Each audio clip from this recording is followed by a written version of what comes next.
그 일 후에 하나님이 아브라함을 시험하시려고 그를 부르시되 아브라함아 하시니 그가 이르되 내가 여기 있나이다.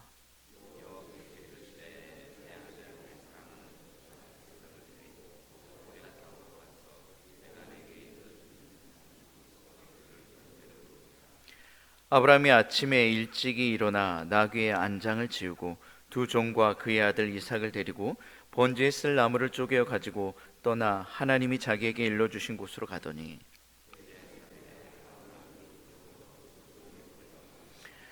이에 아브라함이 종들에게 이르되 너희는 나귀와 함께 여기서 기다리라. 내가 아이와 함께 저기 가서 예배하고 우리가 너희에게로 돌아오리라 하고.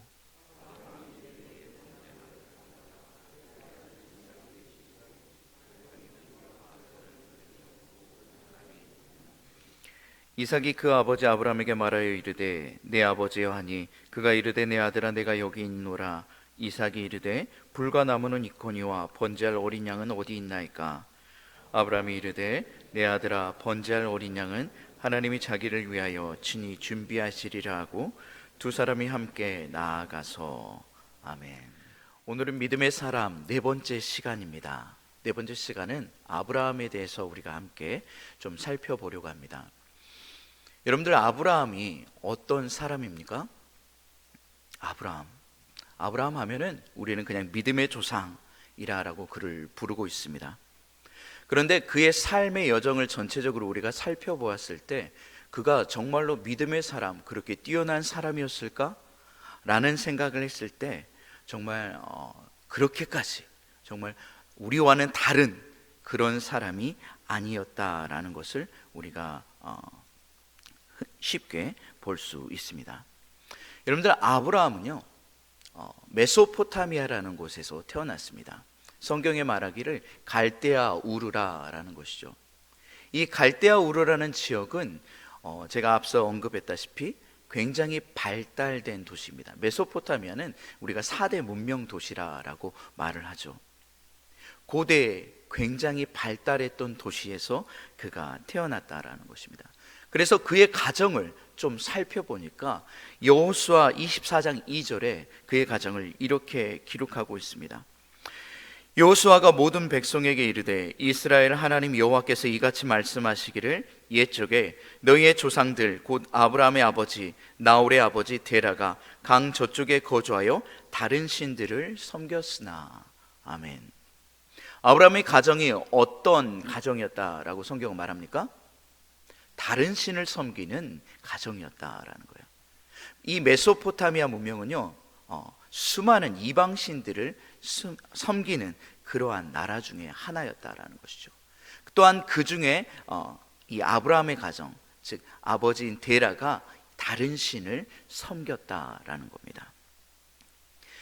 그의 신앙이 처음에부터 굳건한 것도 아니었고 어릴 때부터 하나님의 말씀을 또한 그렇게 많이 듣고 자란 것도 아니었다라는 것입니다. 왜냐? 아버지가 이방 신을 섬기고 있었기 때문이라는 것이죠. 그런데 그의 가정 가운데 하나님이 갑자기 임재하기 시작했습니다. 하나님의 어떠한 약속을 그에게 했을까요? 우리가 너무나도 잘 알고 있는 너는 너의 고향 친척 아비집을 떠나라는 이 명령입니다. 이 명령이 왜 아브라함에게 그렇게 절실하게 그렇게 들렸냐라는 것이죠. 그런데 우리가 이 약속의 말씀을 좀 살펴보면은 창세기 12장 1절부터 3절까지의 내용의 말씀입니다. 그런데 이 창세기 12장에 있는 말씀은요 메소포타미아에서 선포된 말씀이 아니라 하란이란 지역에서 아브라함이 75세 때에 선포되어진 말씀이다라는 것입니다. 아브라함에게 선포되어진 이 말씀이 과연 하란에서 단 한 번만 이루어졌다라고 생각하십니까? 성경에는 분명히 기록하고 있지는 않지만 그 이전에 이 하란으로 오기 이전에 메소포타미아에서도 분명히 아브라함의 가정 가운데 아브라함에게 하나님의 말씀이 임했다라는 것이죠. 성경에는 기록하고 있지는 않지만 그것이 반드시 있었기에 그가 그의 고향을 떠났고 제2의 고향이라고 생각되어지는 이 하란 땅에서 무려 75세까지 머물게 되었다라는 것입니다. 성경은 창세기 11장 31절에 그가 도대체 왜 떠난 이유에 대해서 기록하고 있는데, 짤막하게 이렇게 기록하고 있습니다. 아브라함이 사레와 결혼을 했으나 여전히 임신하지 못함으로 아직 자식이 없었다라는 것이죠. 우리가 너무나도 잘 알고 있는 내용입니다. 그가 자식이 없었기에 어느 날 하나님이라는 분께서 자기에게 나타나서 내가 너에게 정말 모래알보다 많은 그런 자식들을 너에게 줄 거야 라는 이 약속을 듣고 나서 자신의 고향 메소포타미아를 떠날 수 있었다라는 거예요. 그리고 제2의 고향인 이 하란에 몇 세에 도착했는지는 우리는 알 수 없으나 꽤 오랜 시간 동안 머물렀음을 알 수 있습니다. 왜 그렇습니까? 그의 나이가 75세에 이 하란을 떠났기 때문이라는 것이죠. 즉 제1의 고향 메소포타미아, 그 다음에 제2의 고향 하란, 여기까지 이 모든 여정 가운데 하나님이 분명히 떠나라고 말씀은 하셨지만 어디에 가라라고 말씀하진 않았다라는 거예요. 그런데 아브라함은 아브라함의 생각대로, 자신의 경험대로 이 모든 일들을 결정했음을 볼 수 있습니다. 아브라함은 우리가 생각했던 것처럼 굉장히 믿음이 뛰어나고 믿음의 조상이라고 우리가 부르고는 있지만 처음부터 정말 대단한 사람은 아니었다라는 것을 성경은 계속적으로 제시하고 있다라는 것입니다. 그렇게 하란이란 제2의 고향까지도 나이가 많은 75세에 떠났지만 가나안 땅에 머물면서 10년이란 세월이 더 훌쩍 지나게 됩니다. 그의 나이가 어느덧 85세 정도 되었다라는 것이죠. 그런데 하나님께서 그에게 나타나서 말씀하십니다.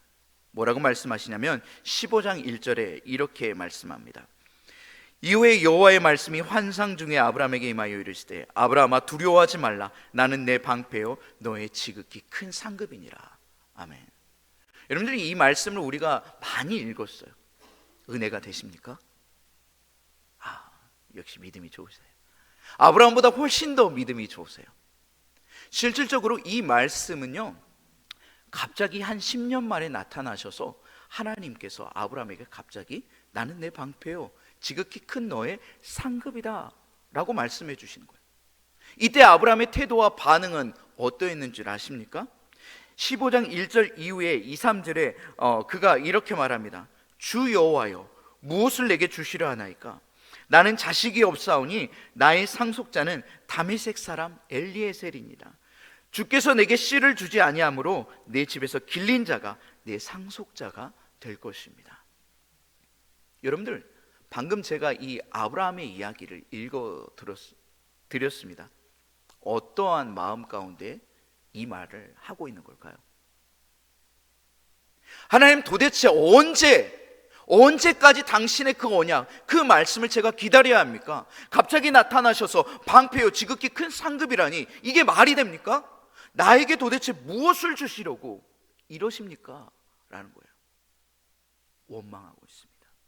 불평하고 있습니다. 그래서 내 집에서 다메섹 사람 그 엘리에셀을 내가 상속자로 삼아버릴 거예요 라고 말하는 거예요. 막말까지 하고 있다라는 것이죠.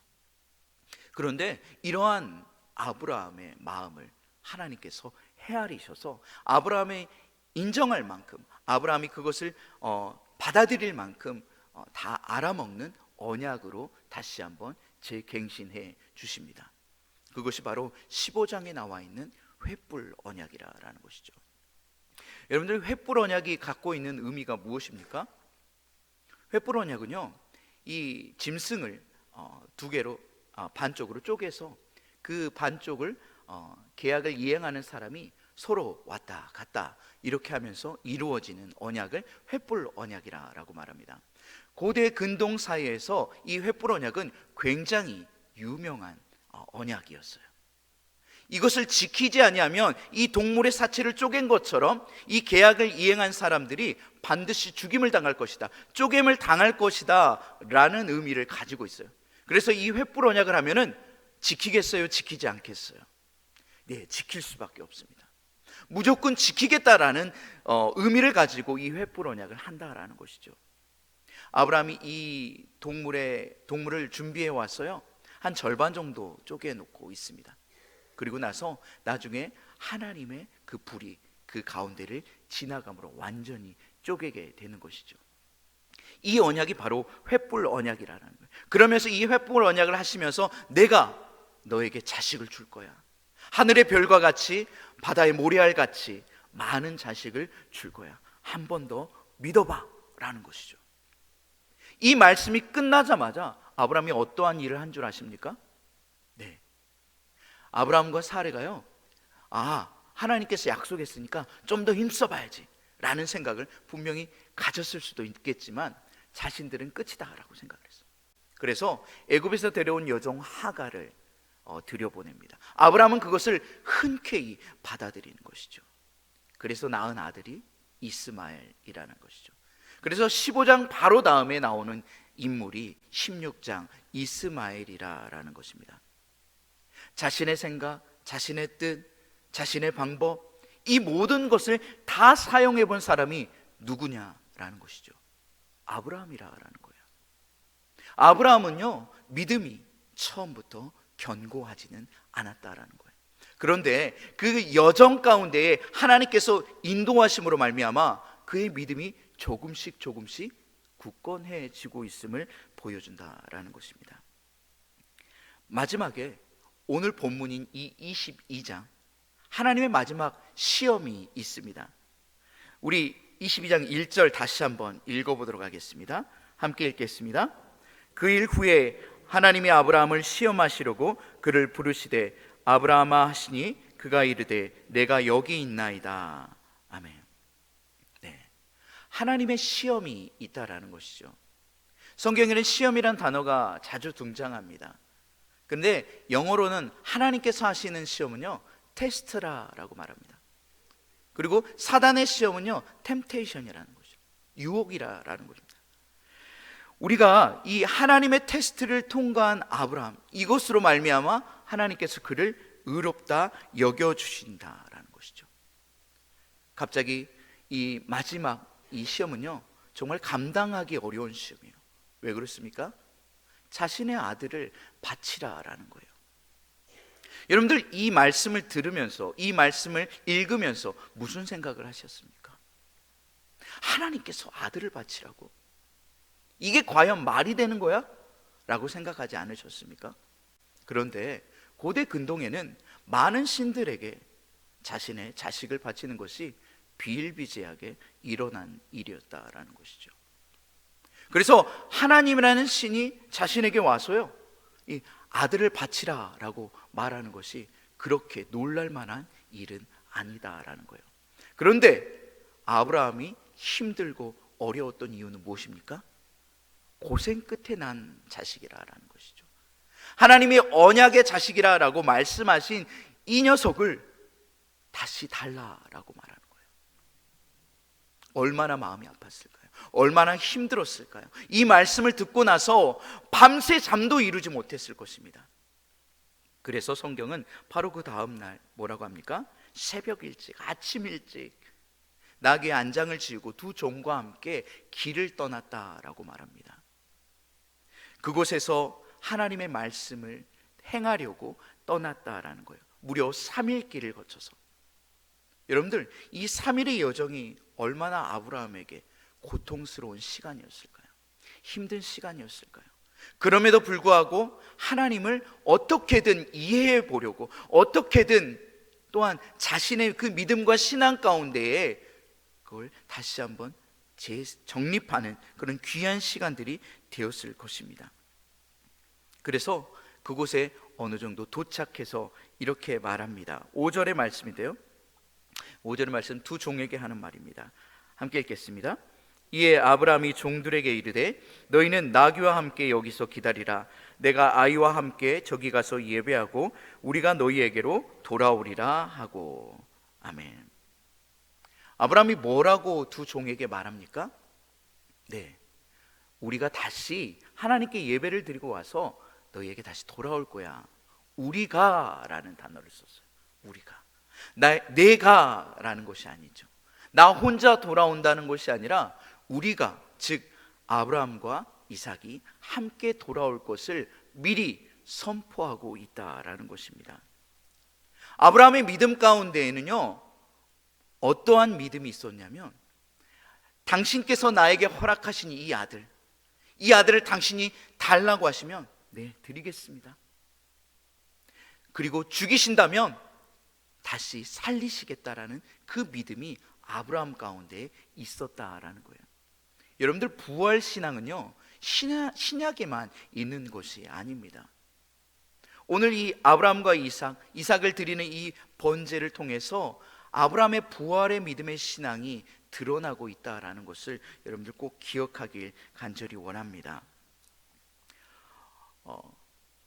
하나님께서 이 아브라함을 통해서 이 시험을 하시는 의도가 여기에서 보여지고 있고, 또한 이 시험을 통해서 예수 그리스도의 여러 가지 예표적 사건들을 또한 함께 보여주고 계십니다.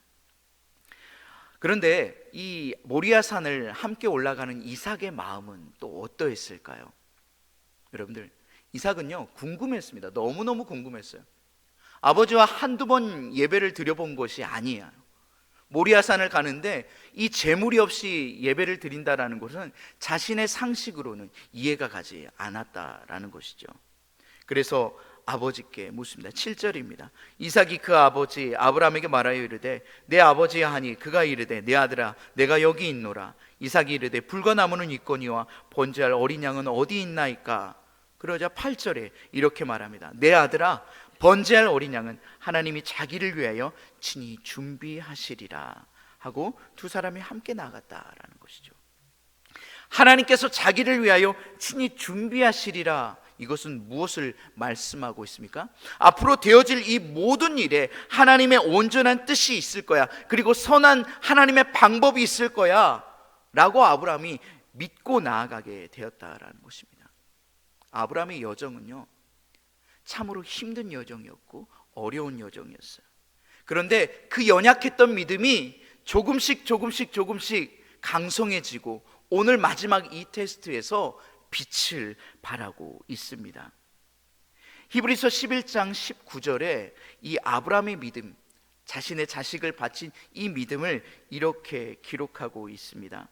그가 하나님이 능히 이삭을 죽은 자 가운데서 다시 살리실 줄을 생각한지라 비유컨대 그를 죽은 자 가운데서 도로 받은 것이니라. 아멘. 아브라함은요, 부활해 주실 걸, 부활하실 걸, 다시 살리실 걸, 그것을 믿고 있었다라는 것입니다. 내가 어떠한 일을 할지라도 하나님이 뜻한 대로 내가 순종만 하기만 하면 불가능한 것이 가능으로 바뀔 것이라는 것을 그는 굳건히 믿고 있었다라는 것입니다. 자신의 삶의 여정 가운데 체득한 하나님에 대한 믿음과 신앙이었다라는 것입니다. 여러분들은 아브라함의 이 신앙을 바라보면서 여러분들의 믿음을 다시 한번 되돌아보기를 원합니다. 여러분들의 신앙은 어떠한 신앙이십니까? 하나님께서 여러분들의 삶을 어떻게 이끌어 가셨습니까?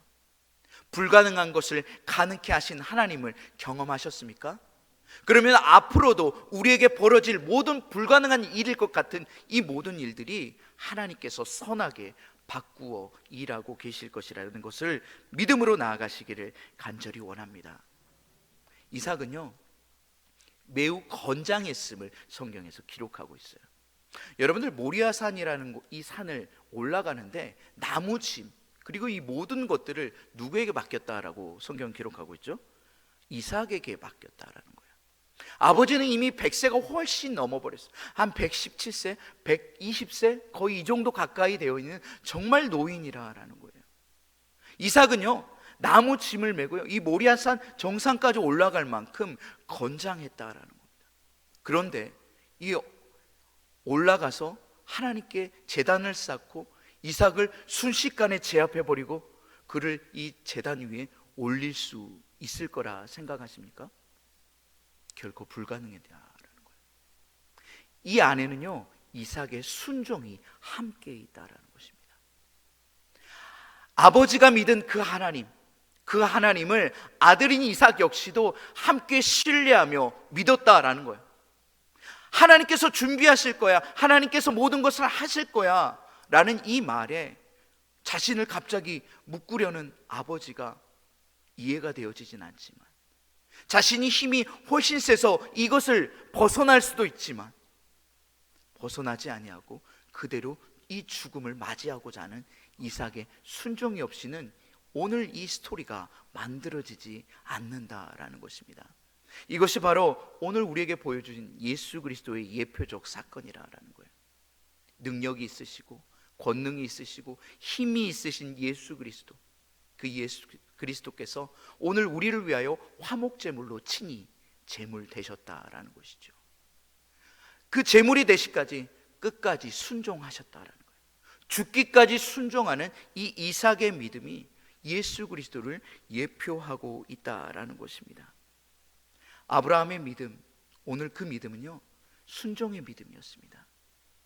정말로 말도 안 되는 그 약속들을 믿고 또 믿고 10년, 20년, 30년, 40년, 아니 자신의 평생 그 삶의 약속을 붙잡고 또 붙잡았다라는 거예요. 물론 그 안에서 다른 길로도 가보려고 했고 자신의 방법대로 멈춰보려고 했었다라는 것을 우리가 살펴보기를 원합니다. 아브라함은 이러한 연약한 믿음 가운데에 시작되었고 그 믿음이 하나님께서 의롭게 여겨지는 완성의 어느 정도의 단계까지 올라가게 되었다라는 것입니다. 우리도 아브라함과 같은 자들임을 믿음으로 고백하길 간절히 원합니다. 오늘 우리가 믿음의 사람 네 번째 시간 아브라함에 대해서 함께 나누었습니다. 아브라함을 통해서 배울 수 있는 것이 있다면 순종이며 그 첫 걸음을 용기 있게 내딛었다라는 것입니다. 분명히 연약하고 떨리는 믿음, 부족한 믿음이었습니다. 그럼에도 불구하고 하나님을 신뢰했다라는 것, 하나님을 믿고 나아갔다라는 것, 그 걸음을 내디딜 수 있어 용기가 있었다라는 것을 우리가 바라보면서 우리 역시도 이와 똑같이 할 수 있음을 믿고 순종함으로 하나님의 테스트, 하나님의 시험을 이겨나가는 우리 모든 성도님들 되기를 주님의 이름으로 간절히 축복합니다.